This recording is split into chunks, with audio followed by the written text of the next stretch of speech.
그 이유로 말씀드릴 것 같으면 앞에 부분이 이제 피부 화장품 쪽이라서 조금 하시기가 조금 거시기하다고 해서 제가 앞부분 하시고 안국사장님이 너무 잘하시는 부분은 뒷부분은 안국사장님이 하도록 하겠습니다.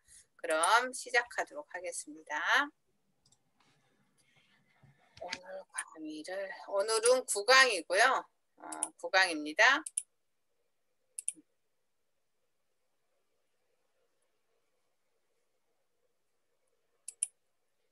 오늘은 9강입니다. 건강 다이어트와 피부 미용 관리에 대한 거고요.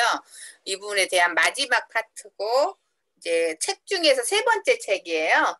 세 번째 책 건강 다이어트와 피부 미용 관리에서 마지막 챕터인 화장품과 피부 관리의 기본 원리와 효과, 그리고 인체 해부 생리학적 기초에 대해서 알아보도록 하겠습니다. 지난 시간에 제가 화장품 쪽에서 여기에 해당되는 거, 그러니까 피부 구조와 생리적 특성, 그리고 인체 피부의 유형별 특성과 관리, 자외선과 피부의 관리에 대해서 제가 얘기를 했었고, 오늘은 거기에 이어서 화장품, 피부, 그리고 인체에 대해서 알아보도록 하겠습니다. 화장품은요, 요즘에 현대인만 화장품 썼던 거 아니고요. 원시 시대에서부터 화장품은 썼습니다. 외부의 공격으로부터 이제 시커멓게 이렇게 위장하는 용도로 이렇게 썼다고 해보면 그게 바로 화장품의 변천사라는 거죠. 그리고 신분을 표시하기 위해서, 계급을 표시하기 위해서. 예전에 그 신라시대 때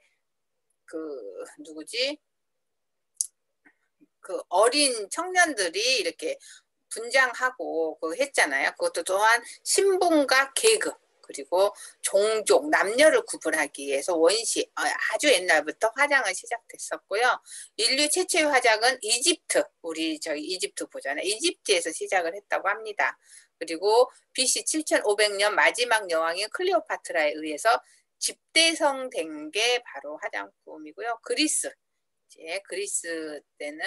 시대에는 인간의 자연미, 예전에는 신분, 계급, 종족, 남녀를 구분하기 위해서 이렇게 했다고 하면은 그 다음에 그리스 때는 이제 자연미 강조하는, 그래서 메이크업보다는 헤어스타일을 강조. 아까 이제 수업하기 전에 백기 선생님의 헤어스타일이 예쁘다고 하셨는데 이 헤어스타일을 강조하는 형태로 간 거고요. 그래서 최초의 약학과 본초학을 접목시켜 콜드 크림을 만든 게 그리스 시대라고 합니다. 그리고 엘리자베스 16세기에는 엘리자베스 시대에는 그 수백 개의 가발, 그러니까 그리스 시대에 머리 헤어 쪽이 좀 집중되었다 하면 엘리자베스 16세기에도 가발을 번갈아 사용해서 유리 거울을 사용을 하고요. 늙어 보이지 않도록 매일 머리 염색을 한다든지 얼굴, 가슴, 팔 등 보이는 부분은 모조리 하얗게 분칠을 했고, 두껍고 진한 화장이 귀족사회에 유행했던 게 16세기고요. 근세에서는 아이섀도우와 죄송합니다. 얼굴에 점, 이렇게 코에 점이라든지 이렇게 얼굴에 점 그리는 게 유행이었고, 18세기에는 이 화장품의 역사예요. 프랑스 파리의 향수와 화장품 가게가 오픈한 게 바로 최초로 대중적으로 오픈한 게 18세기였고요. 그러다 보니까 여기저기 점포가 생기다 보니까 19세기에는 메이크업 표현이 아주 다양해지고 산업혁명으로 인해 평민층의 화장품이 널리 보급되기 시작한 게 19세기예요. 그러니까 얼마 안 된 거죠. 지금은 21세기니까 얼마 안 된 거잖아요. 그래서 뷰티살롱 한 100년, 200년밖에 안 된 게 바로 메이크업, 화장품이라고 보시면 되겠습니다. 네. 현대에는 이제 20세기에는 급속도로 화장품 문화가 발전이 되고 전 세계적으로 다 옮겨진 거죠. 화장품 산업이 유럽에서 유행하다가 이제 미국으로 옮겨지고, 영화 산업이 발전하면서 패션, 메이크업, 헤어가 아주 대유행을 하게 되고요. 화장품 사용의 일반화 시기는 19세기 말 이후라고 보시면 되겠습니다. 화장품이 인체를 청결하게 하고 미화한다는 단순한 기능에서 표현하고 미화한다는 의미에서 요즘에는 필수 아이템으로 되는 거죠. 저희 아메이에서도 아티스트리가 필수템이잖아요. 생필품이라고 자리 잡고 있습니다. 우리가 밖에 나갈 때 아무리 화장을 안 해도 선크림 꼭 바르잖아요. 그리고 스킨 에센스, 뭐 로션, 영양크림, 아이크림 그 필수잖아요. 선크림까지는 거의 필수듯이 이렇게 필수 아이템으로 봤고요. 우리나라는 언제였나? 신라시대 때 아까 제가 처음에 얘기했던 그 신라시대 때 흰색 백분이 사용되기 시작했고 연지 건지 할 때 연지가 크게 대중화됐고요. 고려시대에 백분 사용했고요. 연지 사용하지 않고 눈썹을 그리고 향랑을 사용했습니다. 향랑. 조선시대 때는 백분, 연지, 화장수와 같은 화장품과 향량이 상류층과 기생들을 중심으로 널리 사용되었습니다. 그리고 우리나라 화장품은 1980년대에는 다양한 화장품이 개발됐고요. 천연 고분자 보습제인 히알루론산과 바이오 화장품 시대가 됐고 노화 억제, 안티에이징 화장품이 유행하게 됐습니다. 그리고 무양무색소, 저방부제, 민감성 화장품이 개발됐고요. 90년대 우리 기억나시죠? 머드팩이 유행됐고 레티놀, 우리가 주름을 없애준다고 해서 레티놀이 유행했던 시기가 바로 1990년대입니다. 화장품의 원료는 좀 어떻게 사냐, 물이죠. 수성 성분은 정제수, 에탄올 이렇게 나누고 유성은 말 그대로 유성이죠. 유분기가 있는 거. 오일이죠. 오일은 식물성 오일도 있고 동물성 오일도 있고 광물성, 석유에서 추출한 광물성 오일도 있고요. 합성 오일도 있습니다. 또한 왁스, 알코올, 지방산 오일도 있습니다. 계면활성제, 이제 세안할 때 많이 사용을 하죠. 그리고 보습제, 화장품 올려, 그다음 점증제, 색소, 우리가 색소 화장품, 색소, 자외선 차단제, 산화 방지제, 그러니까 우리가 이제 노화를 덜 되게 하기 위해서 비타민 E를 활용하는 산화 방지제, 합성 산화 방지제, 방부제, 유통시키기 위해서 방부제를 쓰는 거죠. 향료, 천연 향료, 식물성, 동물성, 또 합성 향료도 있고요. 알칼리제, 생리 활성 성분, 항노화제, 미백제 등이 있습니다. 죄송합니다.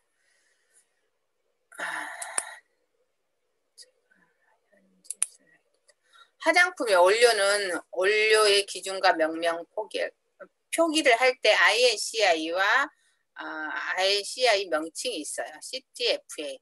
미국 화장품 향료 협회에서 국제적으로 명명한 명칭 CTFA, ICID 공정서에 등재되어 있는 거고요. 전 세계에서 공식 명칭으로 이렇게 사용되고 있습니다. 뭐 이런 부분은 이제 좀 저기 하고요. 기초 화장품 볼게요. 기초 화장품은 말 그대로 뭐예요? 기초를 도와주는 거.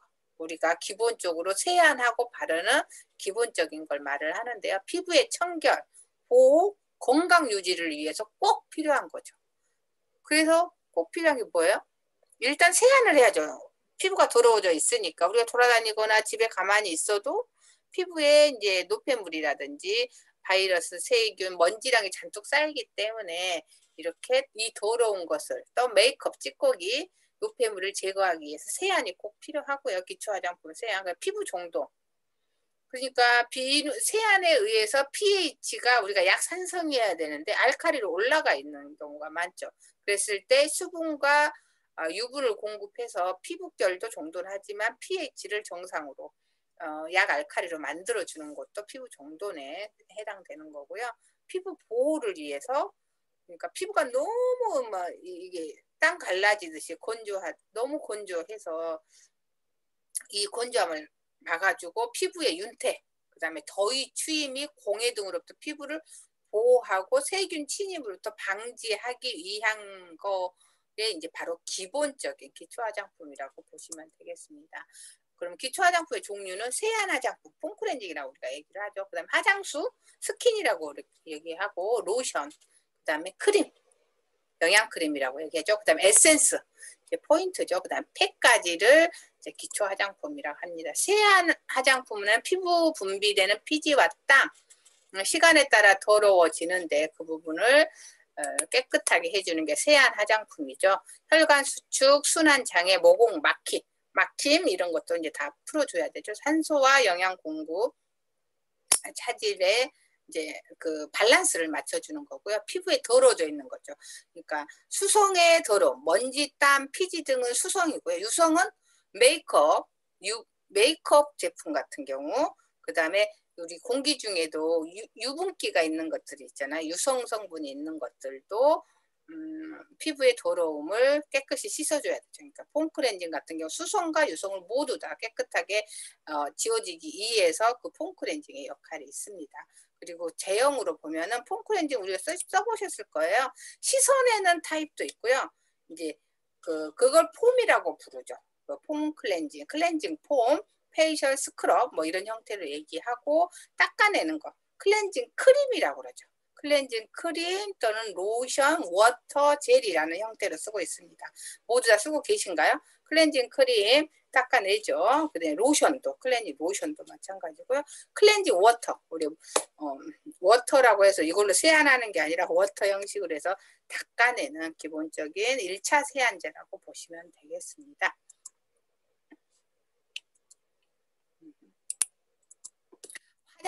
화장수는 스킨이라고 얘기를 하죠. 70에서 80%가 물에 에탄올, 글리세린 등의 보습제를 사용하고 세안 후에 마지막 피부를 정돈해주는 마지막 세안 단계라고 보시면 되겠습니다. 그 다음에 이제 분류는 유연 화장수와 수렴 화장수. 그러니까 유연 화장수는 수분 공급과 피부 유연을 위해서 하는 거고요. 수렴은 말 그대로 수분을 공급하고 수축을 해주는 게 수렴 화장수입니다. 종류에는 스킨 로션, 스킨이죠. 스킨 토너. 이제 스킨 로션은 약간 로션 타입이에요. 소프트라고 이렇게 하고 스킨 소프트는 유연 화장수고요. 그 다음에 스킨 토너는 수렴 화장수고 아스트리젠트 로션은 수렴 화장수. 그러니까 조금 화장수에 이런 이름이 조금 달라요. 그래서 스킨 프레시너는 약산성 화장수고 수딩은 수딩이라는 뜻이 진정시키는 그런 기능을 하잖아요. 수딩 로션 같은 경우는 피부를 진정하고 민감성 피부의 증상을 완화시켜주는 게 수딩 로션이죠. 하이드로 액티브 로션은 이제 하이드로라는 말이 들어있으니까 보습력이 높을 수 있는 화장수가 하이드로 액티브 로션입니다. 로션은 우리가 로션 다 쓰시잖아요. 수분의 60에서 8% 낮은 점성의 크림이죠. 유분은 좀 30% 이하고 수분과 영양분을 공급해 주는 게 로션이고 화장수에 가까운 로션은 화장수랑 좀 약간 묽다는 거죠. 화장수에 가까운 로션은 유분이 3에서 8% 정도 들어있는 거고 모이스처 로션, 밀크 로션 이제 가장 많죠. 이 같은 경우는 유분이 10에서 20% 정도 들어있고요. 에몰리엔트 로션, 그 다음에 클렌징 로션 이 같은 경우 유분이 20에서 30%. 이 같은 경우는 아주 건성이신 분들이 이런 종류를 쓰시겠죠. 종류로 보면은 우리가 봤지 건성, 중성, 지성, 복합성, 민감성 이렇게 피부 타입이 이렇게 5가지가 있죠. 건성은 정말 세안하고 나면 얼굴이 쫙쫙 갈라진다는 표현을 많이 하시고 중성은 너무 좋은 피부죠. 피부 형태고 지성은 이제 세수를 하고 났는데 조금 발랐을 때 얼굴에 막 유분기가 많이 따라오는 사람이 지성이고 복합성은 T존 부위에는 유분기가 있고 볼이라든지 이런 데는 이제 건성이신 분, 민감성은 말 그대로 민감성인 피부가 있습니다. 그리고 크림을 볼게요. 우리 영양크림 이런 형태로 많이 표현을 하는데 로션에 비해 안정성의 폭이 넓고 피부의 모이스처 밸런스를 일정하게 유지하고 보습 및 유연성 기능을 부여해 주는 거고요. 크림을 왜 쓰냐? 외부 환경 보호하고 생리 기능도 도와주고 피부의 문제점을 개선시켜 줍니다. 그럼 크림의 종류에는 데이크림, 나이트크림, 영양크림 그러니까 아침에 바르는 거, 나이트크림, 저녁에 바르는 거 그냥 영양크림 이런 식으로 분리가 가능합니다. 기능별 분리를 한번 볼까요? 피부 보습, 유연, 모이스처 크림, 뭐 이런 데이크림, 나이트크림, 핸드크림, 베이비크림 여러 가지 있습니다. 그래서 혈행을 촉진해지는 것, 혈행을 촉진해진다는 건 뭐예요? 우리가 아무래도 직접 마사지를 좀 해주다 보니까 마사지 크림이 혈행 촉진과 유연을 위한 게 마사지 크림이고요. 피부 세정을 하는 게 클렌징 크림이겠죠. 클렌징 크림은 닦아내는 거라고 했잖아요. 장주름을 제거한다. 안티가 들어가죠. 안티 링클 퍼밍 시럼이라든지 크림이라든지 아이크림이라든지 그 다음에 피부 미백을 위해서 화이트닝 크림 이런 형태로 있고요. 자외선 방지를 위해서 선크림, 선블럭 크림 뭐 이런 데로 있고요. 피부 갈변화를 위해서 선택 피부가 쫙 예쁘게 타기 위해서 선텐 크림이라든지 셀프 태닝 크림 같은 게 있습니다. 이거 이제 저희 아티스트리 제품을 이렇게 써보시거나 공부하셨던 분들은 이 부분에 대해서 훨씬 더 쉽게 다가오실 수 있을 것입니다. 에센스 볼게요. 에센스는 피부 보습 및 노화 억제 효과를 갖는 성분 고농축 함유하고 있어서 얘를 이제 시럼이라든지 세럼이라는 말로 표현을 하기도 하죠. 목적은 뭐냐? 에센스는 보습과 피부 보호와 영양 공급을 위해서 에센스를 사용을 하고요. 타입은 스킨 타입도 있고 로션 타입도 있고 크림 타입, 젤 타입 이렇게 타입은 여러 가지가 있습니다. 스킨 타입은 아무래도 스킨 타입이니까 산뜻하겠죠? 다량의 보습자를 배합하지만 얘는 수용성 성분만 배합이 가능하기 때문에 피부의 유분기가 좀 떨어지는 그런 이제 단점이 있을 거고요. 로션 타입은 유분과 수분 성분이 이제 배합이 좀 쉽겠죠. 로션이다 보니까. 그러다 보니까 기존 로션과 로션하고 별 차이가 없다는 그런 특징이 있고요. 크림 타입, 다량의 유분 성분 배합, 피부 유분 효과가 아주 뛰어나겠죠. 크림 타입이니까. 그러다 보니까 크림 타입이니까 영양 크림과 더 비슷하다는 거지. 뭐 에센스에 특별화가 안 되는 거죠. 그러다 보니까 젤 타입. 그래서 투명한 외관, 캡슐 형태의 제품화 기능, 특이한 외관도 가능한 게 이제 젤 타입이고요. 사용성의 변화가 어렵고 유용성 성분 다량 배합은 이제 좀 불가한 그런 타입입니다. 그럼 팩을 볼게요. 우리가 마스크팩 이렇게 하시죠. 이집트 로마 시대부터 사용했어요. 현대에만 사용한 게 아니라 옛날부터 사용했던 거고요. 그럼 왜 사용했을까? 피부에 이제 마스크팩이다 보니까 긴장, 이제 햇빛에 많이 노출되면 피부가 달아오른다든지 그랬을 때 피부 온도 상승으로 혈액순환을 촉진해 준 거 우리가 속코팩 같은 그런 걸 생각하시면 되겠습니다. 속코팩 해보셨죠? 속코 좀 따뜻하게 하면 이제 내 얼굴이 뜨거워지면서 얼굴의 순환을 도와주는 그런 기능을 해주고요. 그러다 보니까 이제 수분 증발 억제, 수분 공급 원활 해주고 유효 성분 칩투를 따뜻하게 해줘서 이렇게 집중적으로 들어가게 해줍니다. 그리고 노폐물 제거해주고 청결 작용도 해주는 게 팩이라고 보시면 되겠고요. 종류에는 필오프, 이제 뜯어내는 거죠. 우리 바르고 나서 이게 뜯어내는 거 필오프 타입이라고 그러고 워시오프는 뭐예요? 세안해 주는 거죠. 머드팩이라든지 이런 타입이 워시오프 타입이고요. 요즘에는 또 워시오프 저희 제품에도 있잖아요. 이제 타입별로 색깔별로 이렇게 나눠지죠. 워시오프 타입이 이제 팩을 요즘에는 또 많이 사용되고 있습니다. 필오프가 아무래도 뜯어내다 보니까 피부에 손상이 있다 보니까 그렇게 하는 거고 티슈오프 티슈를 이렇게 닦아내는 그런 형태고요. 패치 붙이는 타입도 있고요. 분말 타입 아까 말한 속코팩 같은 경우 이게 그 물에 적셔가지고 얼굴에 발라주면 그다음에 쫙 떼는 그런 형태로 되어 있는 게 속코팩이고요. 효소팩 분해 효과가 있습니다. 기능성 화장품 말 그대로 여기 그림에서부터 화장품과 의약품의 그 공통점. 화장품은 화장품인데 기능이 되게 좋아. 의약품처럼. 그래서 기능성 화장품이라고 이렇게 부르고요. 우리 제품 중에서도 기능성으로 인증받은 건 유효성이 좀 많이 뛰어나다고 보시면 되겠습니다. 단순한 피부 보호의 차원에서 벗어나 문제적 적극 해결을 위한 거고 피부의 문제점들을 적극적으로 해결하는 데 도움을 주는 화장품이고요. 피부 질환이 없는 건강한 사람이 피부 상태를 건강하게 유지할 수 있고 피부의 이상 및 노화를 지연시키거나 개선할 목적으로 사용하는 게 기능성 화장품이에요. 메이크업 화장품 말 그대로 메이크업이죠. 영모를 아름답게 예쁘게 이렇게 나의 장점을 더 도드라지게, 나의 단점은 살짝 감추는 그런 형태가 이제 메이크업 화장품이라고 보시면 되고, 여기에는 이제 색조 화장품, 넓은 의미로 이제 메이크업은 화장 자체를 의미를 하죠. 손톱, 발톱, 신체에 색재감을 부어야 하고 피부를 아름답게 표현하는 거고요.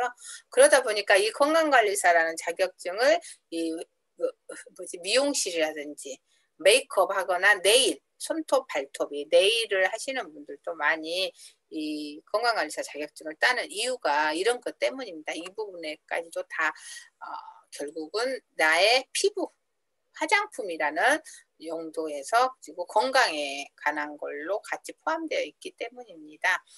기초 화장품으로는 커버할 수 없는 피부의 결점 보완. 예를 들면 저희 이제 주근깨가 이렇게 있다. 그러면은 우리가 컨실러 그걸로 이렇게 좀 보완을 하고 파운데이션을 이렇게 보완을 하는 것처럼, 그리고 피부가 아무래도 울퉁불퉁 하잖아요.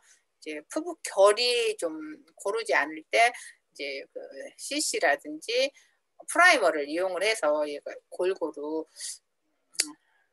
이렇게 펼쳐지는 보철을 보완해주는 그런 기능을 해주는 게 이런 기초 화장품이라고 보시면 되겠습니다. 그러다 보니까 건강하고 매력적인 상태로 보일 수 있게 되고요. 효과를 보면은 아름답게 보이죠. 아무래도 미적 효과가 훨씬 강하고, 그리고 무엇보다도 자외선으로부터 피부를 보호하는 보호적 효과도 있고요. 그러다 보니까 만족스럽죠. 내 조그마한 눈이 마스카라를 함으로써 엄청 눈에 띄고 예쁘고요. 자신 없었던 입술이 립스틱을 잘 바름으로써 도드라지었을 때 훨씬 더 효과적인 걸 알 수가 있습니다. 그래서 심리적인 것도 아주 강하고요. 화장품은 뭐 종류는 이제 화장을 해보신 분은 알겠지만, 약간 이제 안구 사장님처럼 남자분들은 이 부분을 좀 모르실 수도 있겠죠. 그러니까 베이스 메이크업, 기본이 되는 화장품, 메이크업 베이스라고 그러죠. 그 다음에 파운데이션, 파운데이션, 이제 메이크업 베이스가 이제 CC라든지 아까 우리가 요즘 많이 하는 프라이머 같은 경우 메이크업 베이스라고 보시면 되고요. 파운데이션은 말 그대로 광택, 피부의 광택과 이제 투명감을 부여하기 위해서 약간의 색상이 들어있는 그런 제품이 바로 파운데이션이고요. 파우더는 가루 형태로 되어 있어요. 그래서 유분기가 많은 지성 피부들이 이제 파우더를 훨씬 더 많이 쓰고 피부가 확실히 정리되는 그런 느낌이 있습니다. 그래서 땀이나 피지 분비를 억제해 주다 보니까 파우더를 좀 사용을 하는 거고요. 포인트 메이크업, 만약에 포인트죠. 그러니까 립스틱과 립스틱이나 브러셔 같은 경우 입술에 입체감을 부여하는 거고요. 그 다음에 이제 아이라이너, 마스카라, 아이섀도우, 아이브라우 펜슬, 레일 에나벨, 이런 모든 것들은 모두 포인트 메이크업, 포인트를 주기 위해서 쓰는 메이크업이다, 이렇게 보시면 되고요. 바이오 화장품, 우리가 바이오 요즘에 계속 바이오 산업에 대해서 다시 얘기를 하면, 바이오는 생명에 관한 거잖아요. 생명공학을 적용해서 만든 바이오 화장품들도 많이 나오고 있습니다. 바이오 화장품 배경에는 고령화, 이제 우리가 이제 노후 이제 생명이 정말 길어지고 있잖아요. 그러다 보니까 60대여도 40대처럼, 70대여도 50대처럼 이렇게 보이게 하기 위해서 주름이 안 생기고 훨씬 더 피부가 탱탱해 보일 수 있도록 하다 보니까 고령화 사회가 계속 진행이 되면서 바이오 화장품이 많이 관심이 놓아지고 있습니다. 안티에이징이라고도 부르게 되죠. 이게 바로 세계적인 화장품 트렌드라고 보시면 되겠습니다. 뭐 이건 이제 계속 앞에서 나왔던 부분이고요. 바이오 화장품 시장 엄청나죠. 그러니까 모든 부분이, 대부분의 화장품이 기능성, 바이오, 노화를 더 낮춰주게 할 수 있는 화장품, 그 다음에 기계, 이제 화장품의 흡수를 도와줄 수 있는 저희 제품들도 있지만, 그런 이제 기계들이 엄청 이렇게 뷰티 쪽으로 많이 나오고 있습니다. 미래 산업은 건강과 뷰티의 아주 큰 두 그 산맥이잖아요. 건강과 뷰티를 잡았을 때 우리 이제 미래의 돈들은, 미래의 많은 재원들은 이 두 가지에 다 있다. 그랬을 때 거기에 그러면 왜 건강과 뷰티인가? 오래 살다 보니까 그렇죠. 평균 수명이 점점 늘어지다 보니까 건강해지고 젊게 살기 위해서 건강과 뷰티 쪽입니다. 이 뷰티 쪽에 이 건강과 뷰티 쪽을 모두 다루고 있는 게 바로 이 건강관리사라는 자격증이에요. 그러다 보니까 우리가 계속 훨씬 더 산업이 발달되면 발달할수록 사회가 발달될수록 이 부분에 훨씬 더 초점이 맞춰져 있습니다. 그 바이오 화장품 성향은 그런 식으로 진행되고 있습니다. 그러다 보니까 바이오 화장품의 미래는 무궁무진하다는 거죠. 앞으로 이런 안티에이징 그리고 앞으로 화장품 미래는 이 바이오 쪽으로 안티에이징 쪽으로 갈 거라는 걸 얘기를 하고 있습니다. 우리 클렌징 잘 하시죠? 화장을 하는 것보다 지우는 게 더 중요하다. 이게 바로 클렌징이죠. 얼굴을 지우고 노폐물도 제거하고 덕지덕지 기름기도 제거해 주는 게 바로 클렌징이고요. 클렌징의 목적, 건강하고 깨끗한 피부를 위한 첫걸음이 바로 클렌징의 목표고 유분과 피지를 조절하고 하고요. 세 가지 제거죠. 메이크업 장염을 제거하고 먼지와 노폐물도 제거하고 과잉 피지도 제거해 주는 게 클렌징이요. 건성 피부는 말 그대로 유분기가 너무 제거되지 않게끔 그런 클렌징을 사용하는 게 좋고 지성은 피부 손질 시 가장 중요한 포인트는 청결. 지성은 이제 아무래도 노폐물이 깊게 박혀 있다 보니까 청결이 아주 중요하기 때문에 지성 피부는 꼭 이중 세안을 꼭 해주십시오.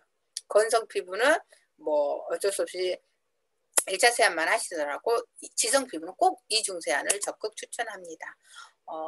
올바른 클렌징은 뭐 아이립 리무버를 이제 꼭 사용을 하셔야 돼요. 그렇지 않으면 눈 같은 경우 자꾸 이제 이게 아이섀도우 같은 거 바르다 보면 이게 색소가 계속 침착이 돼서 나중에 이게 다크서클이 이렇게 있거든요. 그래서 아이립 리무버를 꼭 발라서 이걸 지워주시고 립도 마찬가지. 나 화장 안에 립스틱만 하나 쫙 바르시는 여성분들 있잖아요. 그리고 화장 안 했으니까 휴지로 쓱 닦고 말아요. 하지만 입술에는 이렇게 골이 져 있기 때문에 이게 계속 1년, 2년, 10년, 20년 하다 보면은 나중에 화장을 딱 지웠는데 이 중금속, 립스틱에 있는 중금속이 있잖아요. 이게 이제 다 박혀가지고 부르댕댕한 그런 입술을 볼 수가 있습니다. 그래서 립스틱에 꼭 아이립 리무버로 포인트 메이크업을 꼭 제거를 하시고 내 피부 타입에 맞는 클렌징을 1차 세안하시고 그 다음 2차 세안까지 꼭 하시고요. 그 다음에 클렌징의 마지막 단계 토너, 스킨이라고 그러죠. 토너를 화장솜에 충분히 적셔서 이거 마지막으로 닦아내는데 어떤 분들은 토너가 너무 많이 된다고 아까워하시잖아요. 그냥 토너를 가지고 그 세안을 하고 난 이 잔여 물을 수건은 아무래도 이제 더러운 것들이 좀 묻어 있다 보니까 화장솜을 이용해서 한번 닦아내고 화장솜을 뒤집어서 토너를 충분히 적시면 토너를 생각보다 그렇게 많이 적시지 않아도 충분히 이 화장솜이 적셔지거든요. 그 다음에 이렇게 마무리로 하시면 세안을 해도 이제 그 사이사이에 눈화장을 하고 나면 그 사이사이에 입술 사이사이에 이렇게 좀 골 있는 데는 콧볼 있는데 이런데 화장품 의외로 좀 남아 있거든요. 그런 걸 닦아내는 게 마지막 토너가 마지막 클렌징입니다. 그래서 클렌징 제품의 종류와 특징 보면 클렌징 크림이 있고요. 크림은 말 그대로 닦아내는 거고 폼은 말 그대로 이제 해가지고 거품을 내서 닦아내는 폼이고요. 오일은 모공 속 불순물을 제거하는 데 효과적이에요. 이거 불순물이 잘 끼이는 사람 누구? 지성. 그리고 진한 화장 하신 분. 그래서 오일은 진한 화장을 하시거나 지성인 피부들은 꼭 오일을 써주시는 게 아주 좋습니다. 클렌징 파우더. 우리 나왔죠. 가루로 되어 있어서 이제 물과 이렇게 해가지고 집중 관리할 때 특히 유용하고요. 너무너무 저희 지금 쓰는 제품, 저희 클렌징 파우더 제품 너무 거품이 곱게 나와서 너무 좋더라고요. 예, 클렌징 파우더, 그다음에 워터, 친수기, 친유기를 구성한 동그란 형태의 분자로 되어 있어서 워터로 이제 그 1차 세안을 사용해 주는 게 좋습니다. 마사지 꼭 해주십시오. 피부 이렇게 자극해서 노폐물이라든지 건강 진지를 위해서 피부에 이제 순환을 위해서 마사지 꼭 하시고요. 마사지를 활용하실 때도 저희 더마소닉 이용하셔도 되고, 그렇지 않으면 손을 이용해서 이렇게 하시거나 저희 나이트 마사지 크림에 사용되는 그 마사지를 그 도구를 이용해서 혈액순환을 좋게 하는 게 좋을 것 같습니다.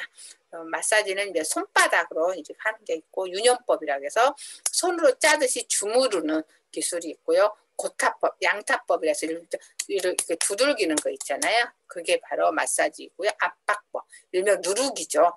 이제 콧볼이라든지 눈 위에 피곤해서 자꾸 누르는 거, 그 압박법이고, 진동법, 근육과 신체 부분적으로 이렇게 흔들어주는, 진동을 해주는 거고요. 강찰법, 마찰하는 거죠. 이런 마사지 방법은 여러 가지가 있습니다. 스포츠 마사지, 우리 이제 스포츠 마사지도 이렇게 있고요. 필링은 말 그대로 벗겨내는 거죠. 내 피부에 그 오래된 각질을 제거해 주는 게 필링이고요. 필링을 자주 함으로써 화장이 훨씬 잘 받고 피부톤이 엄청 맑아지는 게 이 필링이에요. 특히 이제 지성 피부 같은 경우는 필링을 꼭 일주일에 2번씩 해주시는 게 좋고요. 그 건성이고 피부가 얇으신 분도 아무리 안 해도 일주일에 1번 정도는 해주셔야지 피부가 훨씬 투명하고 훨씬 더 건조하지가 않습니다. 이게 오래된 각질이 남아있으면 훨씬 더 건조하기 때문에 필링은 정말 피부 관리의 포인트라고 보시면 되겠습니다. 필링도 되게 많아요. 화학적인 필링이 있고 해초 필링도 있고요. 레이저, 이제 피부과 가서 하는 레이저 필링도 있고 물리적 필링도 있죠.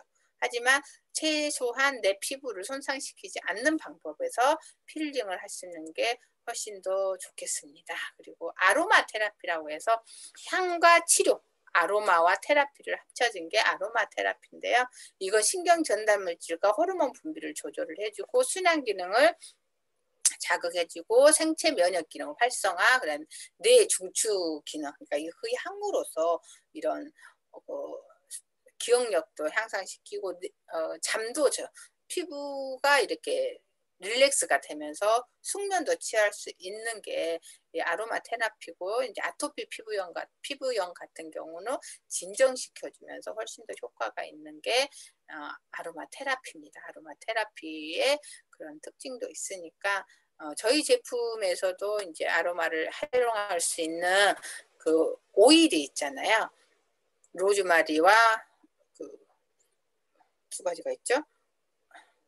라벤더와 로즈마리 그 오일을 활용을 해서 같이 호바 오일과 같이 섞어서 이렇게 아로마 테라피를 해줄 수도 있습니다. 그랬을 때 훨씬 더 피부에 그 에너지를 줄 수 있고 치료 효과까지도 볼 수 있는 게 아로마 테라피입니다.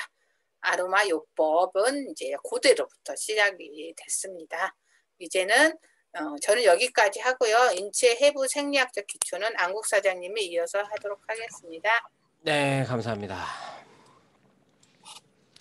화장품 분야는 제가 베이스를 이렇게 깔고 하지 않아서 색조 화장품에 좀 취약해서 기초까지는 어떻게 해보겠는데 색조가 안 되겠더라고요.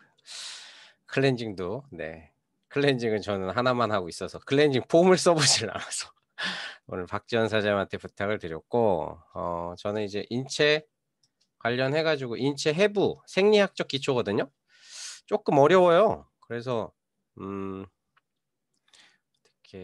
어떻게 하면 쉽게 해드릴까 고민을 하다가 요거를 잠시만요. 화면으로 해야 되겠다. 네, 이렇게 하면 보이시는데 인체학적 이게 보면 인체 구성하고 해부학적 자세 2가지로 이렇게 나눠지거든요.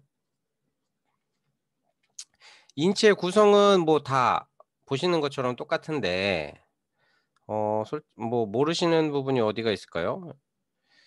여기 봉우리 부위, 어깨 견봉이라고 하고요. 다음에 어려운 데가 크게는 없는 것 같습니다. 그래서 네, 제가 처음 보는 게 여기 삿고랑 요 부위. 근데 뭐 이거는 시험에 잘 나오지는 않더라고요. 그래서 그냥 넘어가는 걸로. 네, 그다음 인체 구성은 쉽게 세포, 조직, 기관, 계통 이 순으로 이렇게 되어 있다라는 거 외워두시면 되고, 조직의 분류는 외배엽, 내배엽, 중배엽 이렇게 해서 외배엽은 외피와 신경조직, 내배엽은 소화관과 내벽과 관련 구조, 그다음에 중배엽은 골격과 근육 이렇게 알고 계셔야 될 것 같습니다. 이쪽 해부학 생리학적 기초는 거의 다 외우셔야 될 부분들이 많더라고요. 그래서 상피 조직, 외부로부터 인체의 내부 구조를 보호하는 층을 형성하고, 그다음에 근육 조직은 골격근, 심근, 평활근, 신경 조직은 아까 말했던 외배엽, 뇌, 척수, 말초신경, 그다음에 결합 조직은 뭐 골, 연골, 그러니까 뼈죠. 연골, 건, 그다음에 인대, 근막, 혈액 뭐 이렇게 있다. 이거를 아셔야 될 것 같고, 기관은 2개 이상의 조직이 모여서 1개의 기관을 형성한다라고 알고 계시면 되는데, 중요한 거는 이제 개통. 이제 요게 조금 시험 문제에 많이 나옵니다. 그래서 뼈대 개통은 인체를 이루는 구조적인 틀을 제공한다. 이렇게 정도 알고 계시면 되고, 관절 개통, 그다음에 근육 개통, 그다음에 신경 개통, 그다음에 순환 개통, 소화 개통, 호흡 개통 뭐 이런 식으로 있다라는 거를 좀 아시면 되고요. 다음에 이어서 비뇨계통, 생식계통, 림프계통, 내분비계통, 외피계통 이렇게 또 있고, 다음에 혈구, 그러니까 피죠. 혈액 중 고체 성분 혈액의 45%를 차지하는 혈구를 말을 하는 거고요. 그다음에 그 안에는 혈구는 백혈구와 적혈구와 혈소판이 있고, 그다음에 그 혈구 안에 적혈구는 혈구의 대부분을 차지하지만 산소와 이산화탄소 운반 기능에 있고, 그다음에 백혈구는 핵이 있으며 살아있는 세포다. 이렇게 알고 계시면 될 것 같습니다. 그다음에 혈소판은 혈액 응고에 관여하고, 그다음에 트롬보키나제 효소를 가지고 있다. 그다음에 상처 부위 출혈을 억제한다. 혈소판이고요. 그다음 혈장. 혈장은 뭐 혈액의 55%를 차지하고 물질을 운반한다. 요 정도까지만 아시면 될 것 같습니다.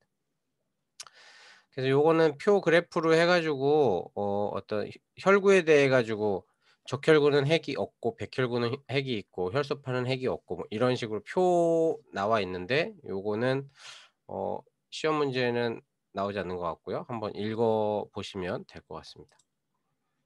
그다음에 혈액의 혈구와 혈장으로 나뉘어지는데, 혈구는 아까 말했듯이 적혈구, 백혈구, 그다음에 혈소판으로 나눠진다라는 거. 그다음에 요거는 기능 이렇게 알고 계시면 되고요. 혈장은 물질 운반과 완충 작용을 한다. 이렇게 아시면 될 것 같습니다. 그다음에 이거 뇌하수체 호르몬 이런 거 이거를 오늘 설명을 해 드려야 되는데, 이거를 어떻게 설명을 해 드려야 되나 고민을 해 봐도 일단은 요렇게 알고 계시고, 이건 뭐 외우는 수밖에 없는데, 요렇게 뇌하수체 전엽하고요, 뇌하수체 후엽 이렇게 호르몬으로 나타나는데, 요거를 좀 외우셔야 됩니다. 이거는 답안지를 외우시면 되니까 된다라고 하고, 그다음에 부갑상선 넘어가면서 계속 이거를 사장님들한테 너무 어렵게 설명해 드려서 모르실 것 같아서, 아예 어 지금 제 컴퓨터 모니터 전체가 다 보이고 있죠. 그래서 이걸 보시면 지금 건강관리사 자격증, 아이고, 전체 화면으로 하겠습니다. 건강관리사 자격증 문제 시험 예상 문제집을 다 받으셨나요? 사장님들이? 예, 그거를 좀 알아야 어떻게 같이 해볼 텐데, 오늘 제가 이제 말씀드리는 이 교육 문제가 예상 문제집에는 어떻게 나오냐면 이런 식으로 나옵니다. 상피 조직을 형태상으로 분류한 것이 아닌 것은, 그렇게 해서 중추상피, 편평형 상피, 다층 상피, 선모 상피 뭐 이런 식으로 너무 어렵잖아요. 그래서 답을 좀 외우셔야 될 것 같고, 그다음에 뭐 보면 뼈의 구조에서 뼈 내부를 이루며 구멍이 많이 뚫려 있어 마치 해면과 같은 모양을 하고 있는 것은 무엇인가? 그럼 뭐 해면이기 때문에 해면질 뭐 이렇게 답을 찾으셔야 되고, 그다음에 또 보면 신체의 각 부분에 산소와 영양분을 공급하고 노폐물의 회수를 위하여 혈액과 임파액이 순환되는 기관을 통틀어서 순환계라고 한다. 이렇게 해서 거의 비슷한 단어가 포함이 되어 있으니까 그걸 좀 외우시면 될 것 같습니다. 한 몇 개 더 볼까요?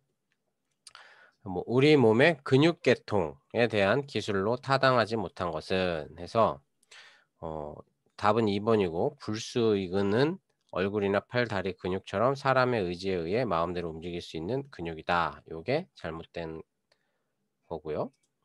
다른 거 보면 이런 식으로 혈액의 구성에 관한 다음 기술 중 옳은 것은 무엇인가? 뭐 혈액은 혈장의 3분의 1과 세포 3분의 2로 구성되어 있다. 요거는 바꿔서 말한 걸 거고요. 백혈구는 산소를 세포에 공급하는 기능을 한다. 이것도 틀렸고요. 혈소판은 적혈구보다 작으며 상처부에 혈액 응고작용을 한다. 이렇게 맞다. 이런 식으로 해서 문제가 나오는데 이렇게 보면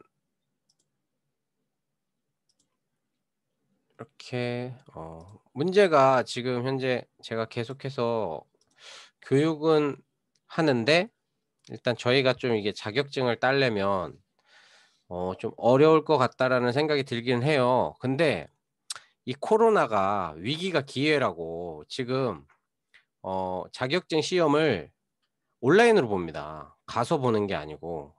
그래 가지고 컴퓨터에서 연결을 3 시에 이제 시험이 시작이면 2시 40 분에 컴퓨터를 연결을 하고 핸드폰이나 뭐 이런 패드에서는 안 되고요. 그래서 이번 주 일요일 날이 시험이거든요 사실. 3월 7일 날. 65 회인가? 그래서 시험 응모 기간은 끝났고 이제 다음 시험 응모 기간에 이제 하셔야 될 것 같은데 온라인으로 보기 때문에 결론은 얘만 이렇게 옆에 딱 끼고 있으면 어떻게 제가 생각을 해 보니까 이거는 좀 그렇지만 다들 컴퓨터 앞에 앉으셔 가지고요. 줌 미팅을 시작합니다. 줌 미팅을 시작을 하면 아마 문제가 거의 비슷하겠죠. 그럼 1 번에 줌 미팅에서 제가 1 번에 4 번입니다. 그러면 컴퓨터에서 1 번에 4번 체크하시고 이렇게 하면 뭐 '자격증이 될 것 같다.'라는 생각이 들긴 들어서 안 돼요, 안 이게 돼요, 안 돼요. 그러지 마세요. 이게 코로나가 그리고 위기인지 코로나가 기회인 AB로 두 가지로 시험 문제가 나옵니다. 그래서 컨닝을 못하게 돼 있거든요. 가서 시험 보면. 그렇기 때문에 네. 1번에서 4입니다. 근데 A가 4번이고 B는 전혀 다른 문제일 수 있기 때문에 두 분이 하셔야지 절대 안 됩니다. 네. 네, 그래서 컴퓨터라서 아주 랜덤으로 몇 가지 나올 수도 있어요. 그러겠죠. 네. 하여튼 컴퓨터로 하기 때문에 네 이거 일단은 예상 문제집 다 사셨기를 바라겠습니다. 이거 지난 한 달 전에 박 전 사장님이 지금 요거 그래 어렵게 또 제보를 해 주셔 가지고 보니까 답이 없었으면 어려웠을 텐데 답까지 다 체크가 돼 있어 가지고 답 외우는 데는 쉽게 이렇게 외울 수 있을 것 같고 그래서 "너무 걱정 안 하셔도 된다." 이 말씀을 드리고 싶었습니다. 그렇게 해서 계속해서 그러면 넘어가겠습니다. 그렇게 해서 지금 부갑상선에 대해서 이렇게 제가 PPT를 안 켜고 넓게 요렇게 하시면 좀 보이시겠죠? 네. 그래서 지금 이제 부갑상선에 대해서도 좀 많이 외우셔야 될 것도 많이 있으니까 부갑상선 호르몬 해서 5 개가 있고 그다음에 흉선, 그다음에 췌장.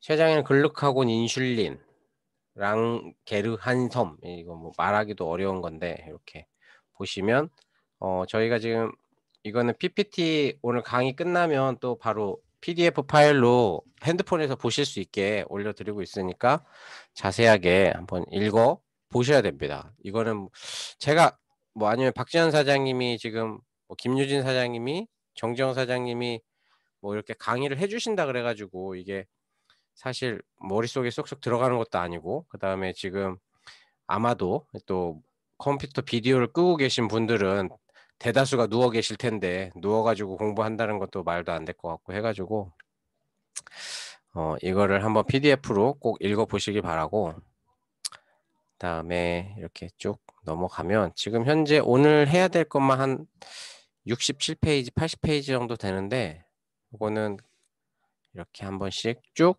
사장님들께서 읽어보시면 될 것 같습니다. 보면 간간히 이렇게 또 암의 건강 공부를 하다 보니까 아는 단어도 되게 많이 나옵니다. 뭐 에스트로겐이라든지 뭐 부신 수질이라든지 뭐 이렇게. 그래서 보시면 이런 거는 조금 어렵기는 하지만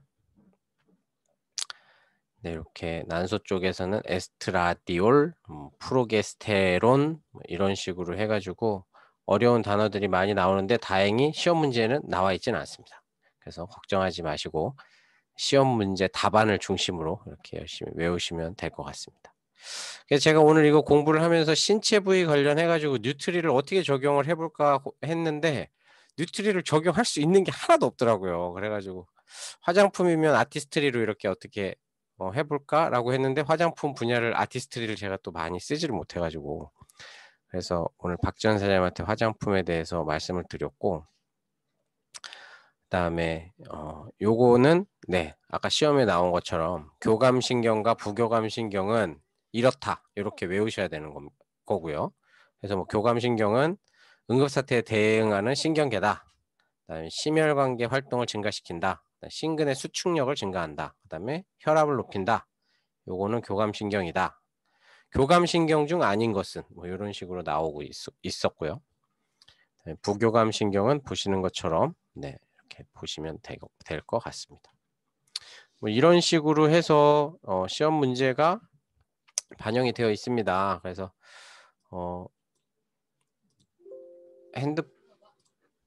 인터넷으로 지금 시험을 보고 있어가지고 아마도 이번 지금 2월 19일까지 응모하신 분들이 지금 3월 7일 날 보니까 3월 달에도 아마 응시 원서 접수를 받을 것 같고 이거를 하면 한 4월 4일이나 4월 11일 날 시험이 또 있지 않을까 그렇게 생각이 돼서 시험 보실 때 아니면 어디 이렇게 분당 AP 그 PC방으로 다 모일까요?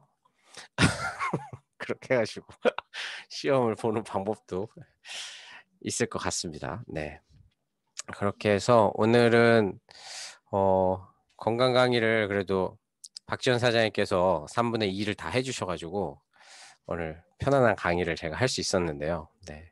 저는 좀 더 이 사장님들의 자격증을 쉽게 딸 수 있는 다른 머리를 굴릴 수 있는 방법을 열심히 모색해서 다들 55,000원짜리 자격증을 그냥 한 번에 다 딸 수 있게 열심히 한번 고민하고 있겠습니다. 네, 오늘 강의 마치고 홍길 사장님 마무리 말씀 해주십시오. 네, 애쓰셨습니다. 두 분 사장님, 박지원 사장님, 안국 사장님. 제가 안국 사장님 PPT를 쭉 보면서 우리가 동안에 건강 공부를 했던 내용들이 요약 정리가 돼 있어서 한번 이렇게 보시면 동안에 공부해 오셨던 분들은 어렵지 않은 내용인 것 같아요.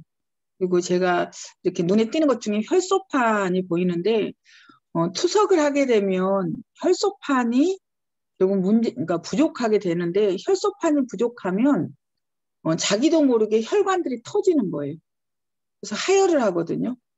그러면서 저희 그 어머니가 그것 때문에 서울대병원에 여러 번 가셨고 그렇게 되면 혈장으로 된 혈소판을 맞으면 그게 멈추게 되고 이런 걸 보면 우리가 혈액 안에 있는 적혈구, 백혈구, 혈소판이 어떤 역할을 하는지를 또 삶에서 이렇게 또 한 번 그렇게 깨닫게 되고 아까 교감신경, 부교감신경에 대해서 말씀하셨잖아요.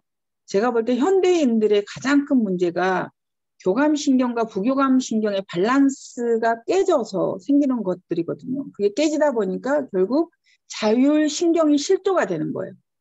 그러다 보니까 우울증도 생기고 조울증도 생기고 여러 가지 현상이 생기는데 현대인들은 가장 큰 문제가 뭐냐면 부교감신경과 교감신경이 이렇게 밸런스가 맞아야 질병이 생기지 않는데 부교감신경이 떨어졌는데 이게 아무리 끌어올리려 해도 끌어올려지지 않는 게 현대병이래요. 그래서 불면증이 생기는 거고 그 불면증으로 인해서 호르몬의 밸런스가 깨지고 여러 가지 질병들이 오는 거거든요.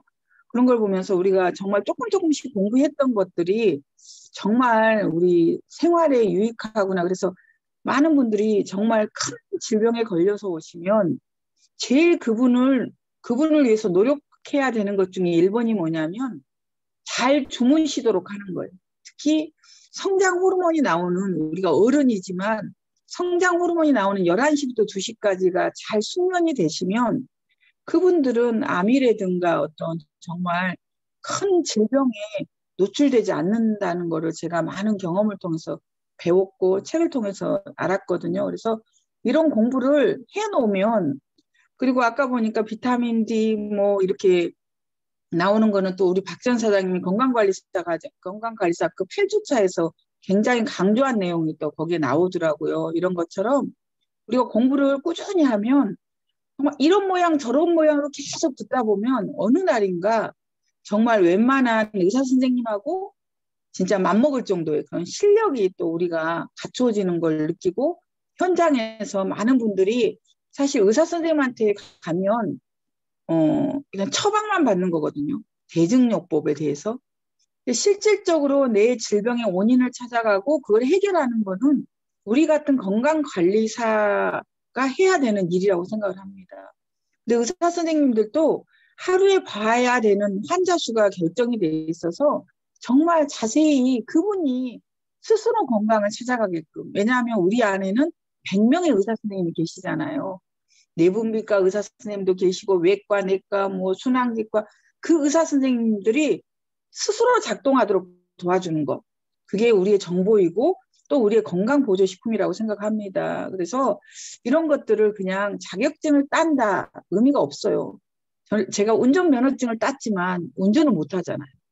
그런 것처럼 건강관리사 자격증을 따면서 우리가 이런 모양 저런 모양으로 건강 강의를 많이 듣다 보면 중요한 게 어느 분의 질병이 생겼을 때 그 원인을 찾아갈 수 있는 능력이 생긴다는 거죠.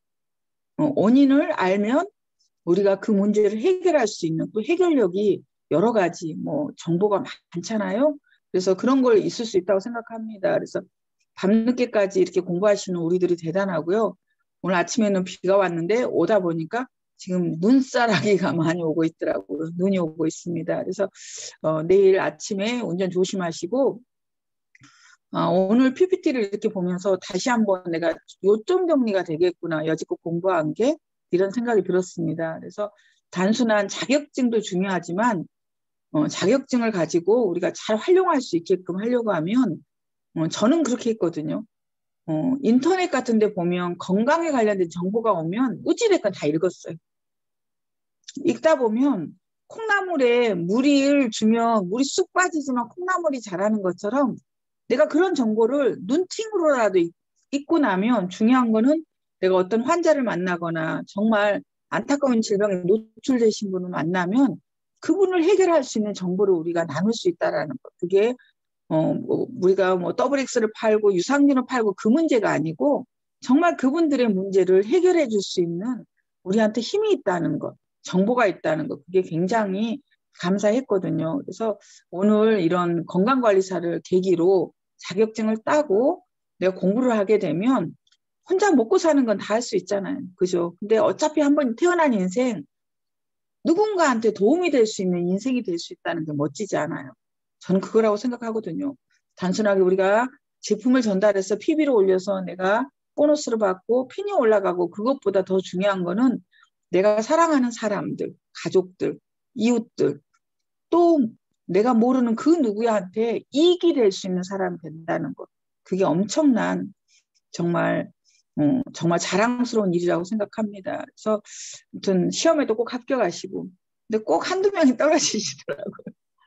근데 쉬운 것에서 헷갈려서 떨어지시는 거예요. 그래서 문제 잘 보시고, 우리 안국 리더님이 이게 정리해 주는 거가 어쩌면 시험 볼 때 지금 현재 강의하는 거하고 문제하고 이렇게 연결해 주시는 거가 엄청난 능력이라고 생각하거든요.